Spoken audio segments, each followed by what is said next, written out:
air. I just wanted to... on air. We are on air. We made it at least to be on air. Here is Women Matters from the Wisdom Factory. And today there is a little bit of a problem, obviously, with Google. We don't get our comment stream working. We don't get two people to come in. It just don't make it, and it doesn't work, and we don't know why. So we are happy. I'm Heidi Hörnlein, and I'm happy to have two girls, two women, with me. There is Gertraud from Germany. Hello, Gertraud. And there is Bettina from Denmark. And our topic would be Sensing in Silence, Introducing feminine qualities to public discussions. And it was your idea to propose this topic, Bettina. And so I will immediately give over to you and tell us a little bit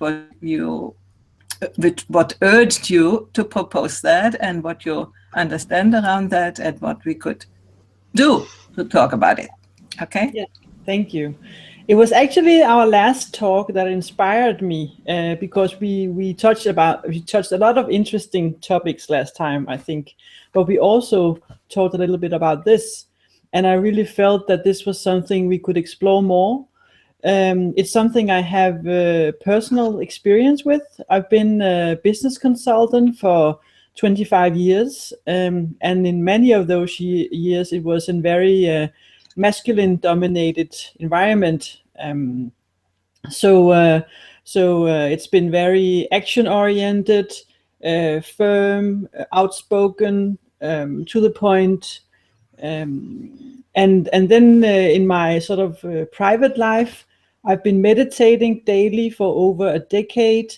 I've been exploring silence a lot, and I've been exploring the feminine and the masculine values. And I've come to believe that we need to master both the feminine and the masculine. It's not that one is better than the other or that they are more important than the other. It's important to master both and to be more conscious of when to use which qualities. And I really feel that, especially in my context with the business consultants, but generally in our society, we have learned a lot to use the masculine qualities when we are communicating, and maybe not so much the more feminine values of listening and sensing and holding the space and sort of non-action. So I thought, I've been thinking that that's very interesting to integrate. And for example, in Frederick Laloux's book, Reinventing Organizations, he actually describes organizations who deliberately use some of these other methods. For example, having a bell on the table, and every time someone is speaking out of purpose, not to the point, someone will lean forward and take the bell and ring it, and everybody falls silent for maybe 15 seconds or 30 seconds in order to reflect, okay, what is going on and how do I best serve the overall purpose of this meeting? And then the meeting continues. That's one way of doing it. Another way could be to start the meeting with 1 minute of silence, or have a break in the middle with some silence and stuff like that. So it doesn't have to be complicated, but I just think it's incredibly important that we bring those types of values into our conversation. So, and it's something I really feel strongly about. Yeah, thank you. I think as this is a public conversation, we should a little bit spend time on what we understand by masculine and feminine values, and then also talk about why is this important to introduce what you here have said, these feminine qualities, because somebody would say, what does it mean, silence? Just silence, it's stupid, you know? So explore these two things. Is it okay with you, Gertraud? Okay. So I give over to you, Gertraud. What do you understand was feminine qualities and masculine qualities. You have said it already a little bit implicit, Bettina, no? So,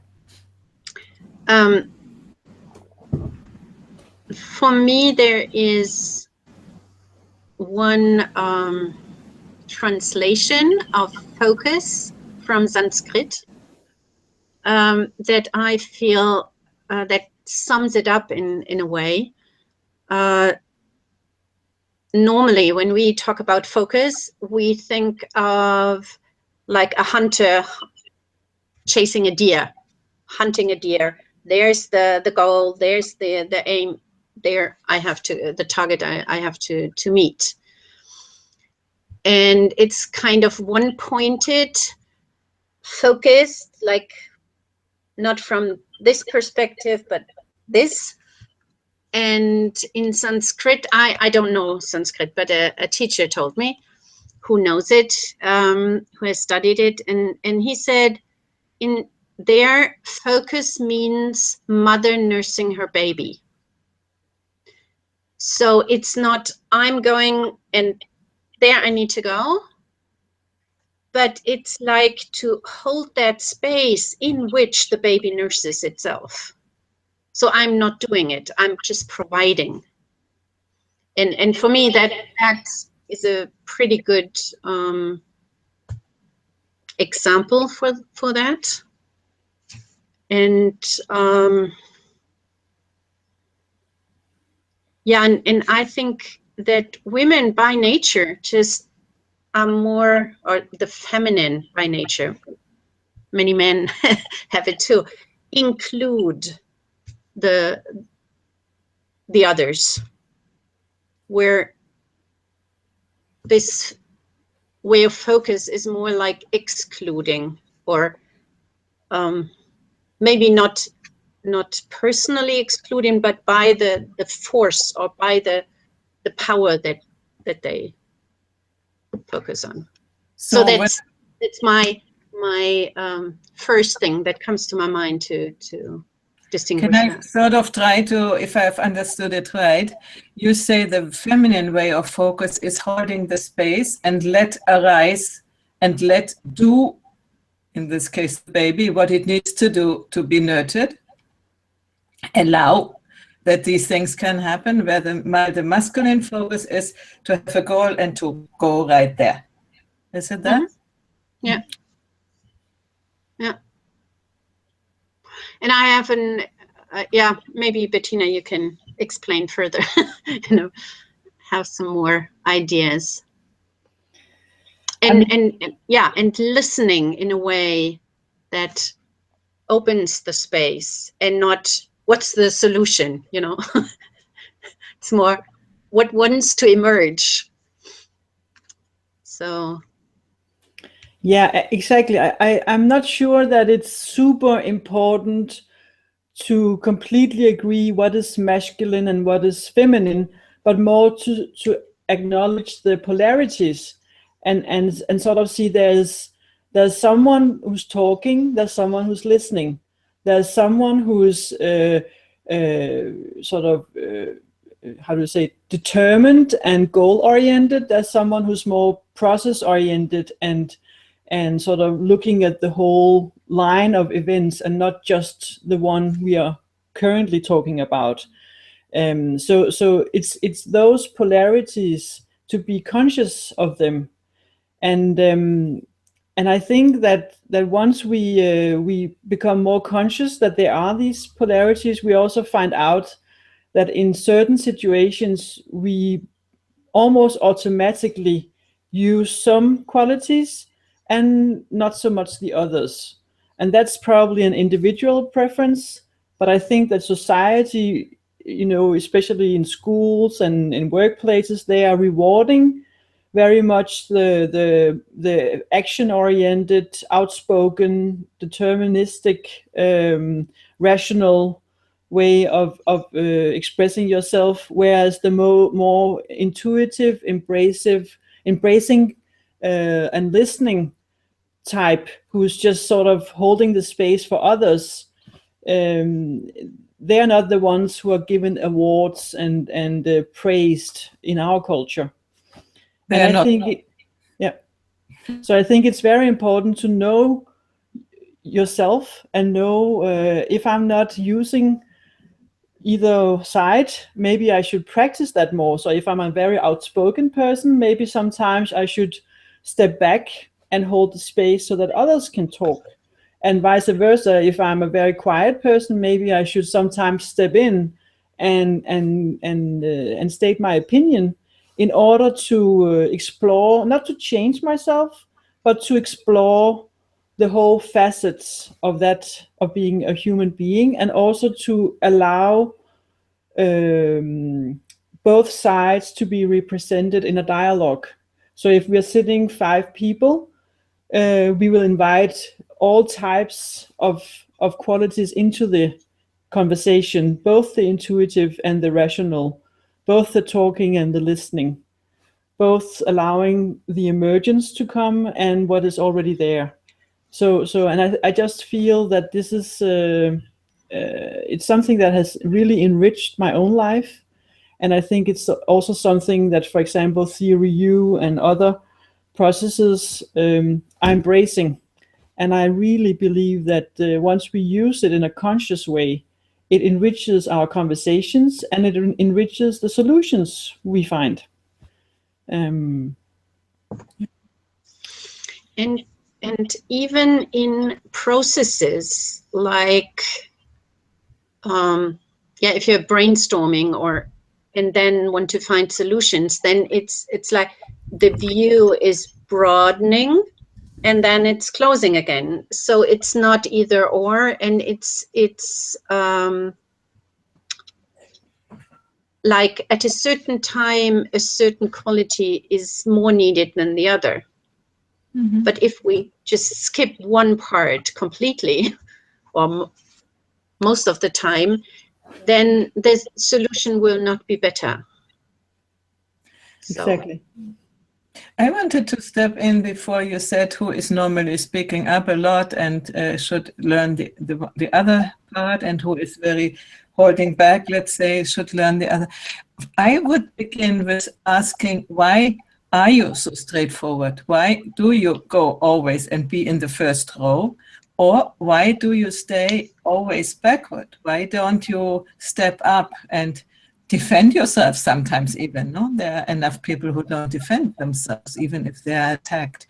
So not only think I should now do something else, but go there and see, why do you need to be in a certain way so far? And then see what would enrich your life. How could you change to embrace the other part? Because I think for many people, it's really almost impossible to think, to step up and be in public, for instance, or the others who are always in the first, like in school, there's always these 2 or 3 people who always step up, or not only in school, everywhere else. They cannot imagine that they should sit quiet and listen without, they don't even know how listening works. Yeah. So what could we do? I mean, just to make it understand to people that listening is not sitting there and waiting until they can step in and give the latest idea. Yeah. Yeah. What is the benefit if somebody manages really to listen? Yes, I think maybe we could try it right now. We could take 1 minute of silence together, also with anyone who might be listening, and then just, if we deliberately say, okay, the next minute we will just sit in silence. We will stay tuned in to our collective field. So that's the 3 of us, but maybe it's even more with people around us. And then just try to, okay, we have talked about some issues right now. So let's tune into what wants to be said after that minute, what wants to emerge. So maybe we could just do it and then see what happens. And this is what you call sensing, no? Sense into yes, but it's actually, it's more the silence part. You're also sensing, because you're sensing inside, and during that minute you're both sensing, how do I feel right now, which body sensation, which emotions, which thoughts, but also sensing into the field, Gertraud, Heidi, Bettina field we have just created by talking for 15 minutes, and then maybe a larger field, maybe a context where we are in the world and why we are doing this, why are we having this conversation in the first place. And then sort of just listening, sensing into that field and listening. Okay. And then see what happens. All right. 1 minute. Great. Now.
One minute.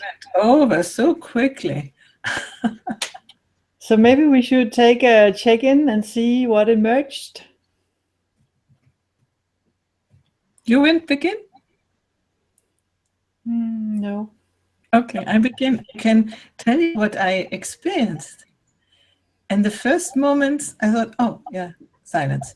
And then it came a sort of a sense of sacredness. It was the silence. I still have enough, a snoring cat here and a dog there and a husband there. I still have noises on, but being myself silent opens up a different space of perception, a different way of perception, I would say. And I like this.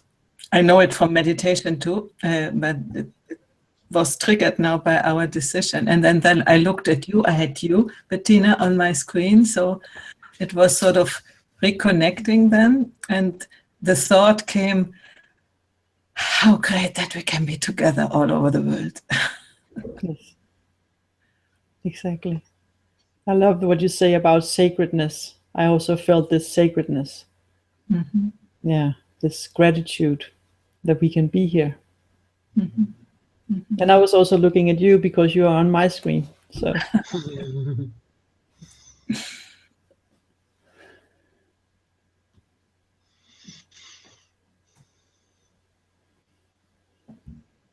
Bettina, you? no, I think you should go first if you will. No, it's okay. I just was not sure if you checked in or just commented.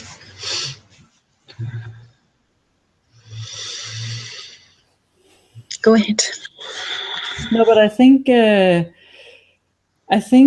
actually expressed it, that I felt this sacredness and gratitude, because for me it's like my body relaxes, and then I feel that my energy field expands and I become very big. I become bigger than my arms reach. So it's like I'm surrounded with this warm, embracing energy, and I'm tuning into to just listening. And right now, there wasn't anything emerging except the gratitude and the sacredness, and how this quality of how important it is that we spend time doing it and talking about it. I really feel strongly that this is important work.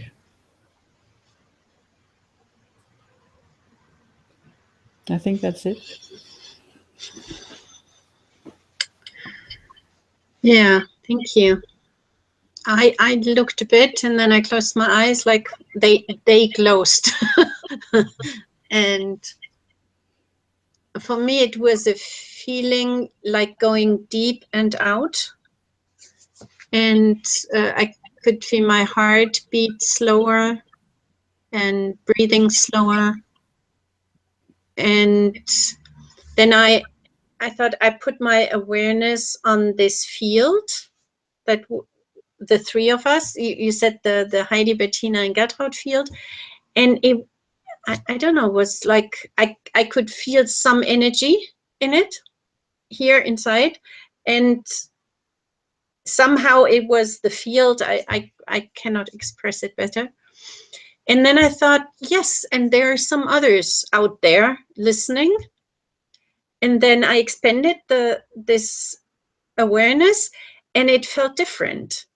I mean, it was really like going out.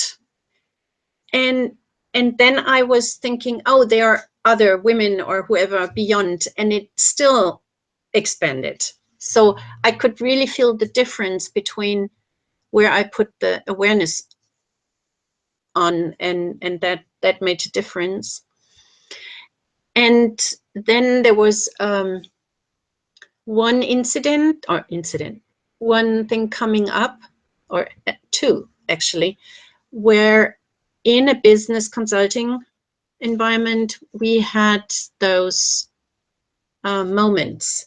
Not that we told the engineers they should sit down and hold still for a minute, but out of the listening, this was an appreciative interview. They listen to each other. They know each other for years from all over the world. There were 18 engineers. And then they were listening to the stories.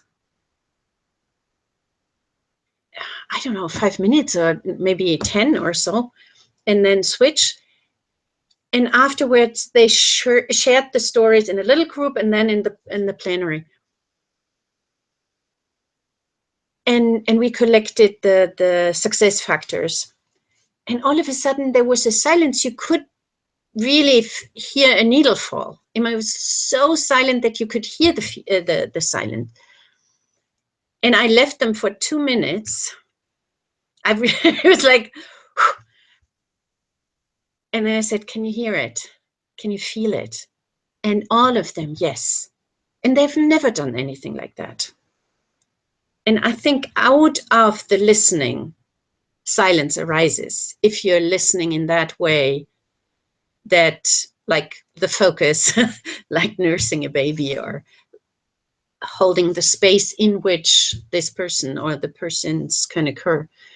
And that came up really in a way, my colleague has never sensed it like that in such an environment. I mean, in meditation, yes, but really being in contact, really being connected, really appreciating each other. It happens. It's not imposed, or it's not something you do, but it arises out of the way to be together in this way. It's wonderful. And you're talking about the business environment. We have in the title public discussions. How would you see this could be possible? I intuit from what you are saying that you need to have a very good facilitator who is guiding the what is going on in the public. Do you agree? And what qualities needs this facilitator to have to induce something like that? Not just saying, now it's silence, you do this and blah, blah, but allowing that these things emerge. What is the skills somebody needs to have? Both of you, I mean.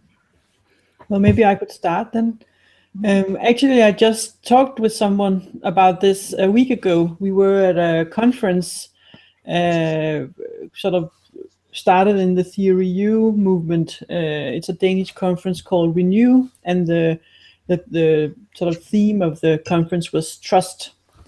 and then a guy who is facilitating silent co-creation. He had this little workshop for an hour, and we talked about it, and he said a lot of times his client would really feel, wow, just by putting in 1-2 minute breaks of silence during the day, it can make all the difference.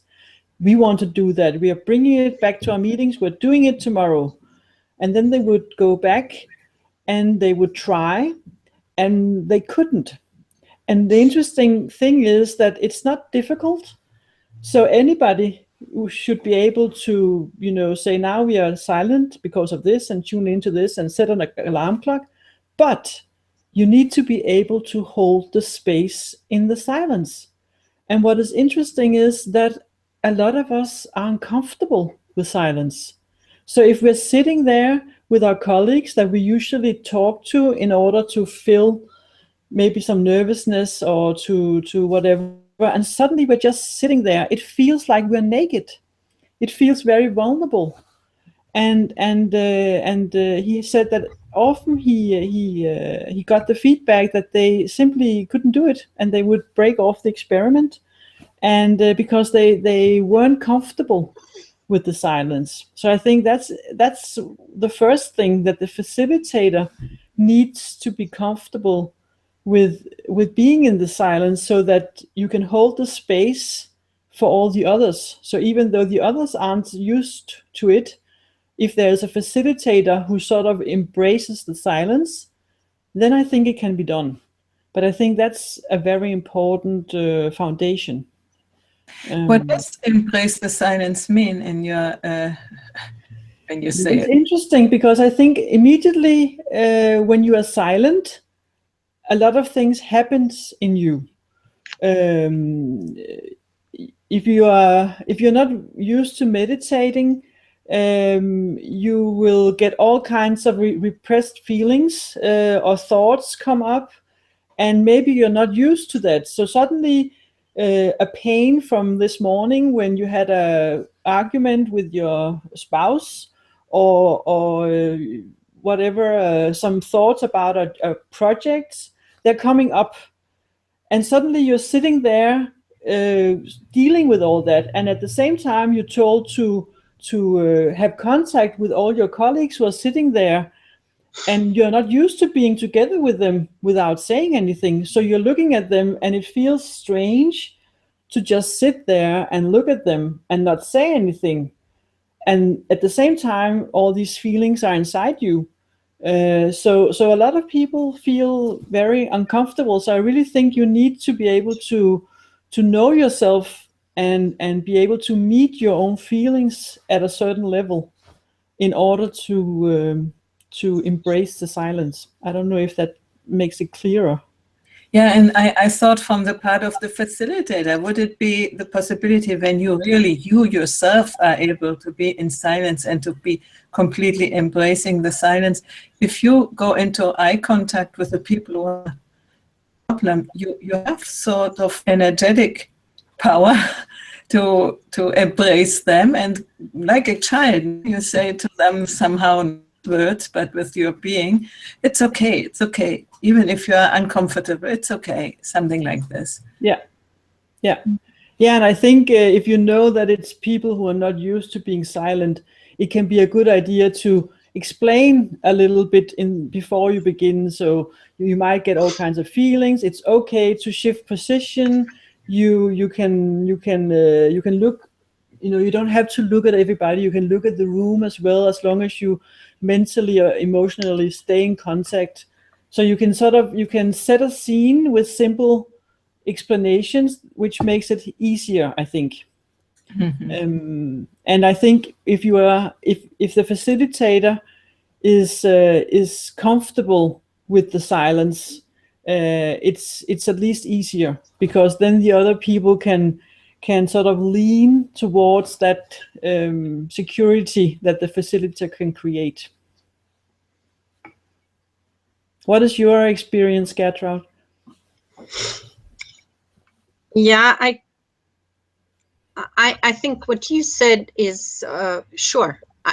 A facilitator needs to be with whatever there is.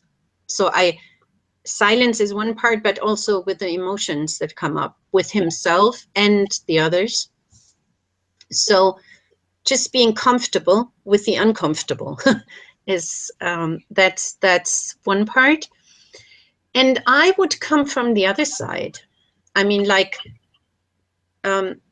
it depends on where I am or where we are, if we do a minute of silence or not.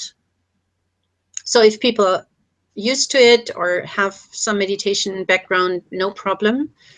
And I have a lot of other encounters with engineers, like, for them it's like, and what I just shared, that came out of the process. So they experienced silence in a way that it was really a trusting connectedness, love, even, at least appreciation, was present, and they could feel that. And from there, we can say, okay, let's have a minute of silence, and then they can relate to that again. So I would say a facilitator needs to be skilled in tools that create that space. Like, for me, one thing is really appreciative inquiry. This is the whole process, but every part of it. And other things like having a starting round and a check-in, and later, even if something comes up and I don't know, conflicts and everything, and when you close the whole thing and then say, okay, what do you take out of it? What's the present of this meeting? Or what did you learn? Or some that you know, appreciative questions that take out the good. And or other things that you really ask, a series of questions that lead somewhere, like doing an interview, and then in the interview you first ask, what do you like about yourself? What gives you strength and power, and energy? What do other people like about you? You know, like, really going into that the people feel uplifted. And from there, then there's this space that they can feel and can tap into, but not on purpose, but like through the process.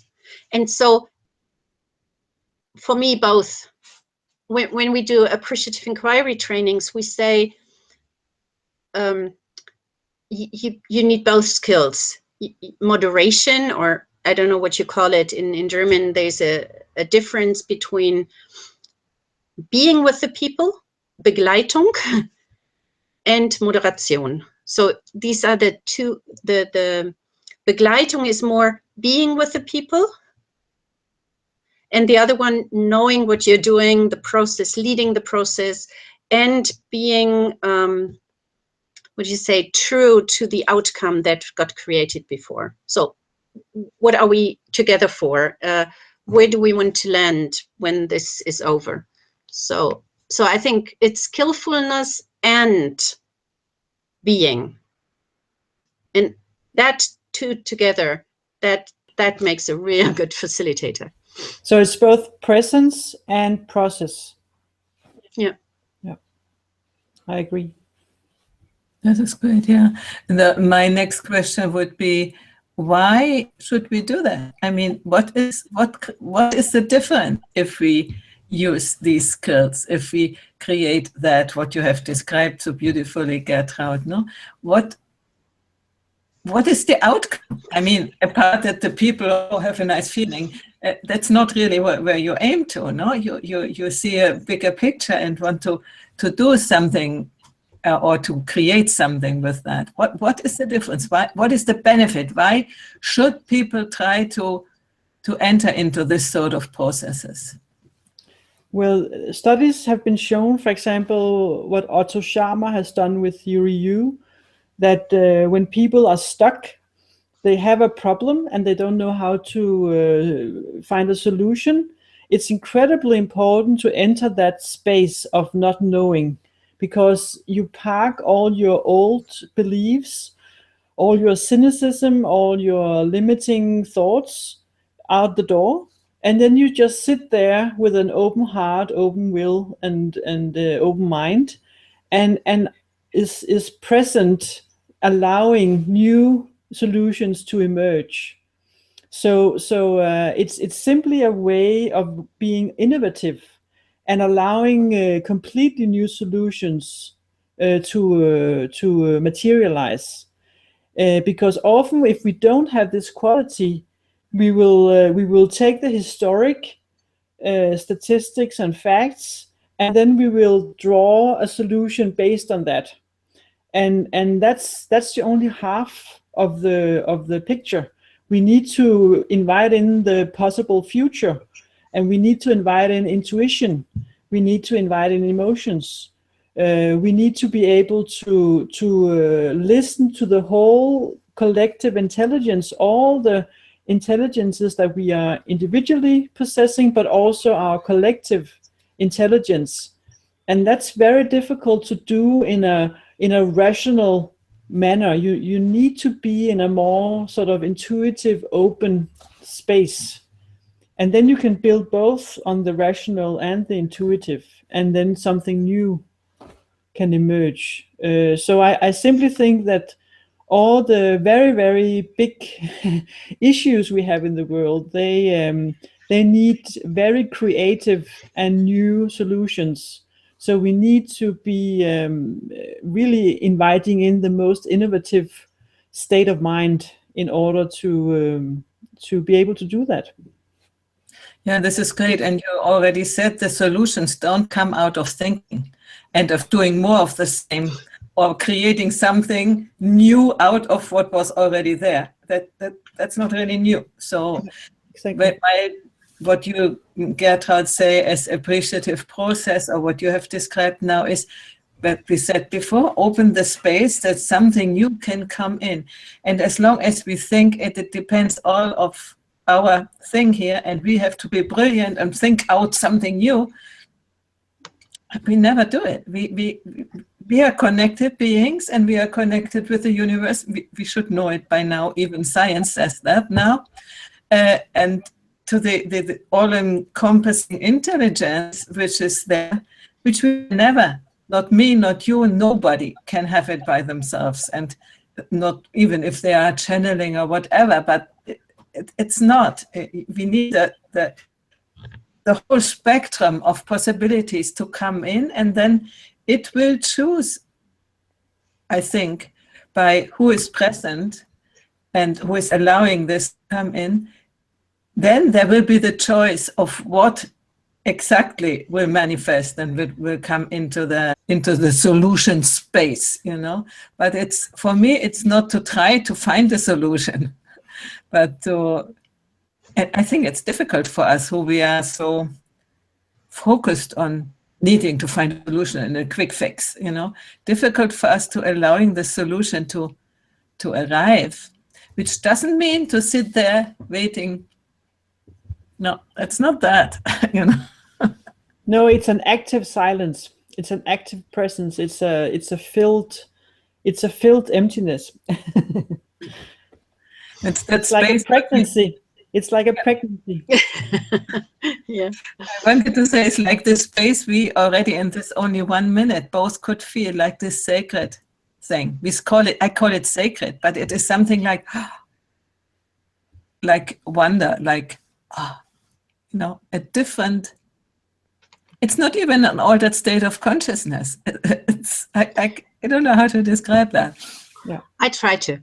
Okay, good. In brain training, they told me that when you're in beta, so the waves are differently, the brain waves are differently. So there is left and right hemisphere are somehow scattered, and you think about 100,000 thoughts per day, like just the brain, that's just what the brain does. And if they are just all over the place in all directions, there is not much you can do. So, and when you only focus in the left hemisphere, then there is an extrapolation of the past. It's like there you have about 12,000 impulses from outside and from your memory, and then you stick to that. So it's really extrapolating from the past, and you have a very small section of the brain that is in service. And when you come to that other state that we experienced just now, then you have the right and left hemisphere coherent. That means the brain waves are very similar. So they are in sync together. And we have two other brains, in the heart and in the gut, and they are also in sync. So you have a coherence in your whole system. And then you have access to about 40 billion impulses, soft, quiet impulses from the inside. So what would you rather, where do you think that the solutions come from? From the 12,000 that come from the already knowing, or the could be a saber-toothed tiger around, or from that coherent field that that's there, where you can tap into, and then it's like something out of a water or so, something coming up. So it's not I make up my mind to think and find the solution, but it's emerging. So, and you don't know really, like sometimes it's like, where did that thought come from? and then it's just right. Yeah. We have with the appreciators, we have one day we got stuck, and then somebody said, if this company would be a being, so we call it Wertschätzerwesen, so the appreciation being, something like that. So we said, okay, if that is a being, then let's ask this being what it would say to give us a solution. And a minute of silence or so, and all of a sudden there were things coming up we couldn't have thought before of. And so whenever we get stuck, somebody says, okay, let's tap into the appreciation being, and then completely different things come up than thinking. So I hope that's a little bit of an explanation. Yeah, I would to tell people who might not have experienced this, if they have the possibility, I'm sure they have experienced this, when something important, somebody shared a story, very important, very much from the heart, and then for a moment there's complete silence in the room. Everybody's touched, or even a film or whatever it is. This is the moment, and you feel it, you know it. Everybody knows that. And Falling it's in love. only the, yeah, falling in love too, yeah. You won't talk all the time when you fall in love. Yeah, so the question which I would have is how to inspire people to look out for these moments in themselves and in their groups, and not dismiss them as, oh, this was just a moment of sentimentality, and then we go on to really think about how to resolve the problems. But to understand that this might be the exact moment where the problems get resolved by what we call sensing, intuition, by combining it with rational thoughts. That's sure. It's not only that we get some weird ideas, you know. So. No, I really think that of course, it's important to appreciate it when it happens spontaneously, like the story Gertraud explained before. But I also really strongly believe that it's important to introduce it as a practice, so that it gets more familiar. And once that's my experience, once you see what it can do for you, you get drawn to doing it again. I just talked to someone this today, and she has a little boy, and he's in kindergarten, and they have taught all the children that every day, 20 minutes before their nap, they have a silence period. So the kids they have been taught some meditation techniques, and they can stand up, they can lie down, they can sit, they can do it in all kinds of ways, but they are not allowed to speak. And she has noticed at home that sometimes if things are heated, or he has an argument with his sister or something, and she says, okay, now we need to calm down, he takes a deep breath and then releases, and then he's standing with his eyes closed, breathing. And she was like, where has he learned that? and I think it's fantastic that they've already been learning this in kindergarten. And I'm thinking, it doesn't even have to be 20 minutes, it can be 5 minutes. And once you experience for yourself, this is working, then you will do like that little boy, you will intuitively take that method because it's helpful. So I think it's actually also about building up success stories. I mean, actually trying it out and seeing it works.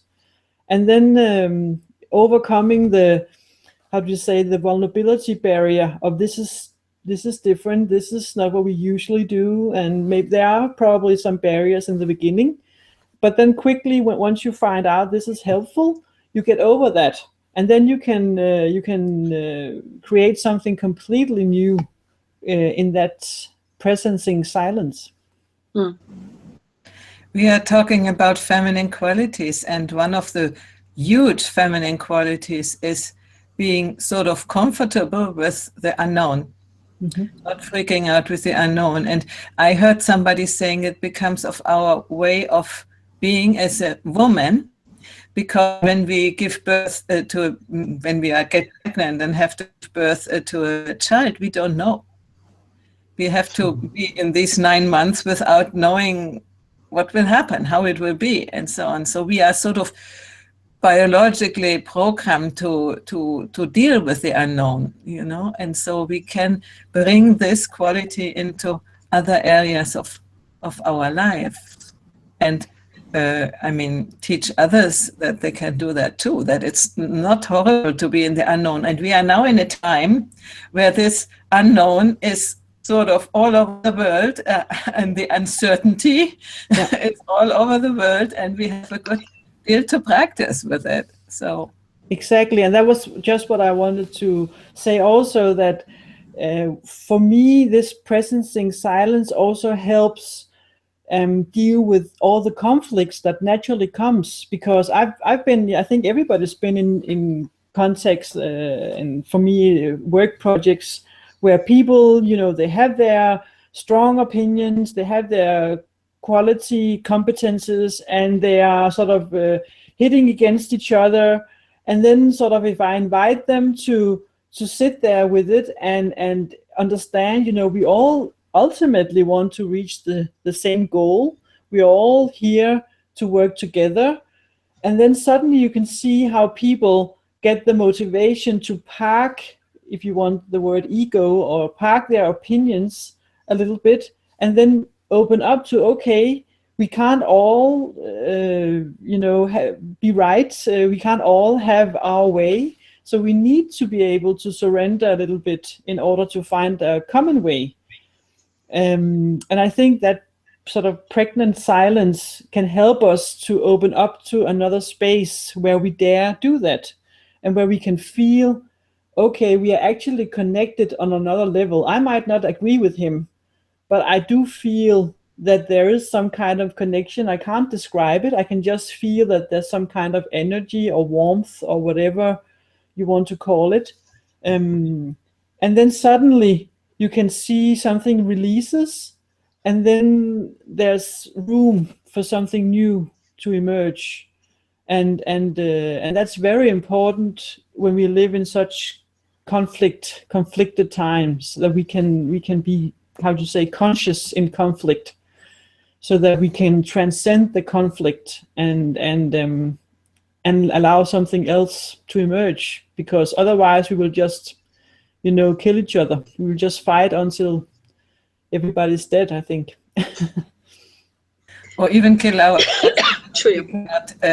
we cannot handle the situation for ourselves. We get anxious, super anxious, and something like this. And we need to be clear and calm to handle what is coming to us. There are always times of upheaval. Everybody has that, but it is always good to have some practice to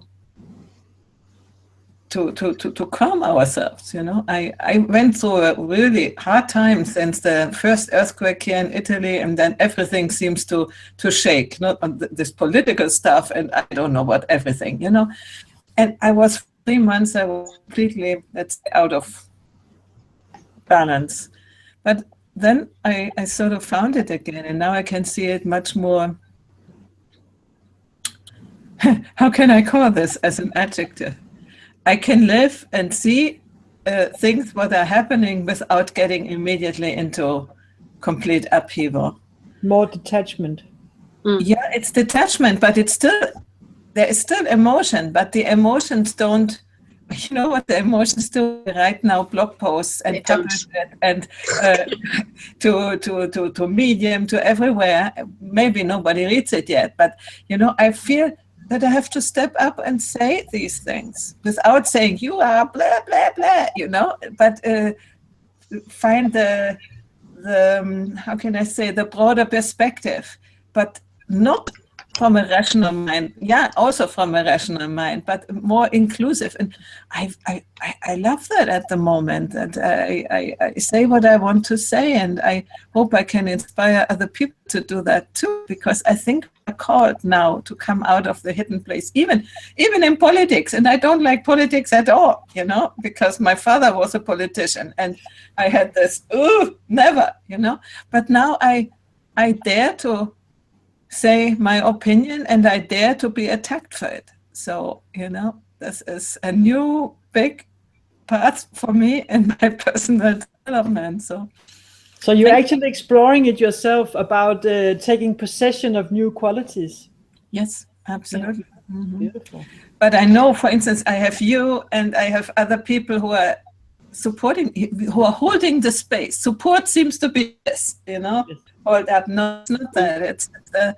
It's more the space in which I can experience and experiment these things. And exactly. I'm happy to support, embrace everybody who wants to step out too. For me, we are really called, and we women are really called with this feminine qualities, because against this macho return into this unhealthy masculine, I would say, which is going on now worldwide and seems to be somehow approved. I think we cannot be silent. No, we have to state that there is other ways of being, and which are more worthwhile, and which foster life, and which foster our goals, common goals of being happy on the world. Yes. But it's not by separating and building walls and stuff like this, but it's really by connecting and getting an understanding of each other, and understanding that there is nothing to fear unless we fear, unless we increase the feeling of fearfulness in us, All the other things which might be dangerous, but you can handle them. But when you are inside of fear, you are stupid. You become stupid. You cannot handle anything. So then you only have access to your reptilian brain, and it's not very clever. Just three things. Yeah, exactly. To punch somebody, run away, or freeze. Yeah. I eat you, or you eat me. Yeah. And better you than me. Yeah. So I punch you, and if it's too hard, I'm sorry, but my survival was at stake. So it's like, yeah. I think I have three words that come to my mind. It's this holding space. I think it's about holding a safe space, a space in which people feel safe enough to show up. Yeah. So when I say holding space, I always think that safe environment in which that. And do you know Nancy Klein? No. It's an UK lady in 70s, I think. And I just had a workshop with one of her master students, and this is really worthwhile at timetothinc.com. Just amazing. This is like, what do people need to really think? And it's all what we talked about. I mean, it's like really this creating that safe space and not knowing the answer already, just ready to jump in, but really giving that broad space in which others can emerge as such. So that's one. The other one is. Can I just say something for the safe space? I'm completely agreeing with this, but then go out of the safety net and show yourself, because we cannot stay in the safe space all the time. We have to risk. No, I think that's two parts. One, what I create for others, that they can feel safe. Yeah. But for me, it means that I get out of my comfort zone. Okay, good. Yeah. So I need to be brave, or I need to be able to be vulnerable, to be with what's so. And and the second part is giving that, and what Bettina explained very well with the pregnant silence. I think another thing is to come into that space, and that's voluntarily, and this is like not in imposed but induced. To share, to give a room that people can share their feelings, their stories. So storytelling is a wonderful way to create that silence or this space. And so I think sharing for me is a very big thing. For people that are not used to, they're used to storytelling. And then you give them, you say how that's done, how you listen, how you do it, and then you create that space. So for me, both is important either way. Yeah. And a third word that comes up for me is ahimsa. That Sanskrit word, ahimsa, that says, this is like harmlessness. It's translated as harmlessness, but it's so much more. It means nothing in me wants to harm you, which implies that you don't need to defend yourself. You don't need to be aggressive against me, because there is nothing that. And it doesn't mean that you don't speak up. It just means that I am in a peaceful mode, that nothing in me wants you to be harmed, even we don't agree. And coming from that place makes such a difference. And I just a very short story. 2 meditation teachers, they went to Harlem to a prison to teach somebody meditation, a murderer. and the whole, I mean, they came out of the metro, and there were the people with guns, with knives, with whatever. And then they told other people when they came back, and they said, "Are you crazy? How could you?" I mean, they were like, "Oh my God, what have you done?" And said, "No, they were nice people. They greeted back, and they just went through that. Those people that were hostile against everybody else, but they were peaceful, so to the core that nothing happened. Exactly. And I think that is also something that is needed right now. Yes. Beautiful. We have talked more than an hour. I think we should come to an end. Maybe we can do a sort of, how can we say, what do we take away from this conversation? But I'm really still filled with this gratitude. I really feel that we created this sacred space for an hour. Of course, I don't know what it was like for people sitting outside, but I certainly felt that this was a pregnant silence combined with emerging words. And I just feel it's so important to continue this conversation somehow, and to be brave and introduce little practices in our everyday life together with others, and maybe be the space holders ourselves, so that this can how to say, spread like ripples on the water all over the planet.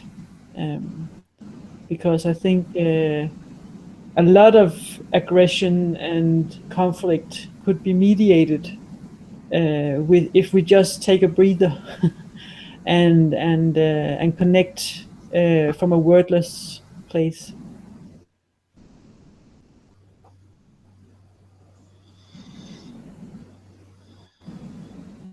Yeah. I go next, and because when you were speaking, I had the idea, why don't we offer every day 5 minutes of a practice, live and public, at a certain hour every day, maybe not on Google, maybe more on or Facebook or live streaming or whatever. Just a thought game, and we could sort of collaborate that one day is doing the one person, the other day the other person, so that we cover at the same time, at the same space. Let's say guided meditation, but maybe it's not. It's something else. We could think about it. It was my new idea coming out of this sacred space. I love that. Yeah. And invite other people in that they can share. Mm-hmm. I will think about it, okay? How to create a platform or something, how to do it best. Because it must be public so that people can find it. YouTube would be the best thing because they can find it. So we will see what we can do. I actually been to a retreat center where every hour on the hour, they play music for 1 minute, and everybody stops, whether they're talking or working or whatever. Everybody stops and becomes silent and just sort of get back to the original point. And then after 1 minute, you just continue whatever you were doing. So I did this every day for a long period, and it's so interesting to see that just 1 minute is what it takes to find out that what I was just doing wasn't that important, and maybe I should do something else. And if it was important, it sort of empowered me to continue to do it. So that's why I really like your idea, because it's like a miniature form of that, where we can sort of invite people. We called it traffic control. But sort of, the traffic up here. Yeah. Okay, we can brainstorm about it, how to literally do it. But I think we will find. That excites me, to find it, because I'm becoming the guy. Yeah, and I think of this 1 minute looking into each other's eyes. There were these big eye contact movements all over the world. Yeah. And some for hundreds on one place. And just 1 minute looking to each other's eyes. And then people are in tears and embracing each other and things happening just for that. I mean, it's like amazing. Yeah. And why not have that as a normal part of our lives? Exactly. Wonderful. We have created some new ideas, and we will see how we bring them, how we birth them into real life. Thank you, ladies. It was lovely. And I'm so sorry for Moni and Tammy that they couldn't come in. There seems to be some problem today going on in the world. Yeah. So I'm glad we had talked together, and me too. See you next time. Okay. Bye-bye.